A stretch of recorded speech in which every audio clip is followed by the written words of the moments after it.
ಎಲ್ರಿಗೂ ನಮಸ್ಕಾರ. ನಮಗೆ ಬಿಡದಿ ಅಂದ ತಕ್ಷಣ ನೆನಪಾಗೋದು ಅಲ್ಲಿನ ಕೈಗಾರಿಕೆಗಳು, ಬಿಡದಿ ತಟ್ಟೆ ಇಡ್ಲಿ. ಆದ್ರೆ ಕಳೆದ ಕೆಲವು ದಿನಗಳಿಂದ ಬಿಡದಿ ಮತ್ತೊಂದು ದೊಡ್ಡ ಕಾರಣಕ್ಕೆ ಇಡೀ ರಾಜ್ಯಾದ್ಯಂತ ಸುದ್ದಿಯಲ್ಲಿದೆ. ಹೌದು, ಗ್ರೇಟರ್ ಬ್ಯಾಂಗ್ಳೂರು ವ್ಯಾಪ್ತಿಯಲ್ಲಿ ನಿರ್ಮಾಣ ಮಾಡಲು ಉದ್ದೇಶಿಸಿರುವ ಬಿಡದಿ ಸ್ಮಾರ್ಟ್ ಸಿಟಿ ಅಥವಾ ಬಿಡದಿ ಟೌನ್ಶಿಪ್ ಯೋಜನೆ ಈಗ ದೊಡ್ಡ ಮಟ್ಟದ ಗಲಾಟೆ ಮತ್ತು ರೈತರ ಆಕ್ರೋಶಕ್ಕೆ ಕಾರಣವಾಗಿದೆ.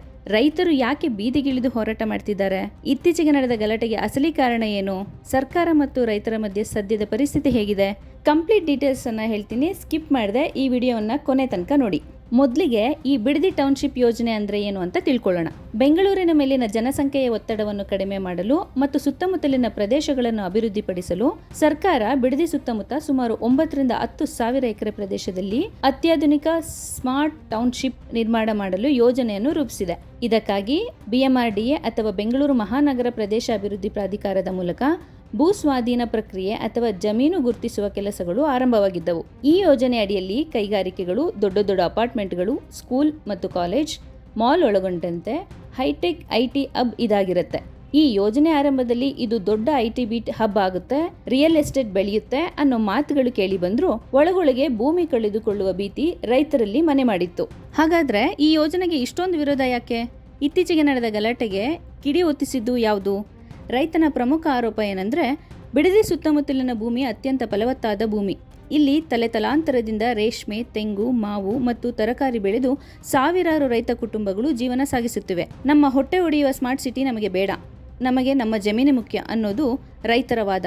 26 ಹಳ್ಳಿಗಳಿಗೆ ಸೇರಿದ ರೈತರಿಂದ 7,000ಕ್ಕೂ ಹೆಚ್ಚು ಎಕರೆ ಜಮೀನನ್ನ ಸ್ವಾಧೀನ ಪಡೆಯಲಾಗುತ್ತಿದೆ.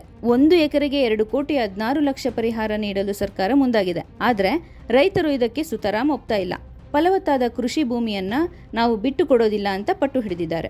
ಇನ್ನು ಇತ್ತೀಚೆಗೆ ಈ ಯೋಜನೆಗೆ ಸಂಬಂಧಿಸಿದಂತೆ ಅಧಿಕಾರಿಗಳು ಜಮೀನು ಸರ್ವೆ ಮಾಡಲು ಅಥವಾ ಸಾರ್ವಜನಿಕ ಅಹವಾಲು ಸಭೆ ನಡೆಸಲು ಮುಂದಾದಾಗ ರೈತರ ಆಕ್ರೋಶ ಕಟ್ಟೆಯೊಡೆಯಿತು. ಸ್ಥಳೀಯ ಮುಖಂಡರು ಮತ್ತು ರೈತರು ಒಟ್ಟಾಗಿ ಅಧಿಕಾರಿಗಳನ್ನು ಮುತ್ತಿಗೆ ಹಾಕಿದ್ರು. ಈ ವೇಳೆ ಪೊಲೀಸರು ಮತ್ತು ರೈತರ ನಡುವೆ ಮಾತಿನ ಚಕಮಕಿ ನಡೆದು ಪರಿಸ್ಥಿತಿ ಕೈಮೀರಿತ್ತು. ಸದ್ಯ ರೈತರು ತಮ್ಮ ಭೂಮಿಗಾಗಿ ಹೋರಾಟ ಮುಂದುವರೆಸಿದ್ದಾರೆ. ರೈತರಿಗೆ ಪರಿಸರವಾದಿಗಳು ಹಾಗೂ ಕೆಲ ರಾಜಕೀಯ ನಾಯಕರು ಸಾಥ್ ನೀಡಿದ್ದಾರೆ. ವಿವಿಧ ರೈತ ಸಂಘಟನೆಗಳು ಒಟ್ಟಾಗಿ ಹಳ್ಳಿಗಳಲ್ಲಿ ಸಭೆ ನಡೆಸಿ ಕಾನೂನಿನ ಮೂಲಕ ಹೋರಾಟ ಮಾಡಲು ಸಜ್ಜಾಗ್ತಾ ಇದ್ದಾರೆ.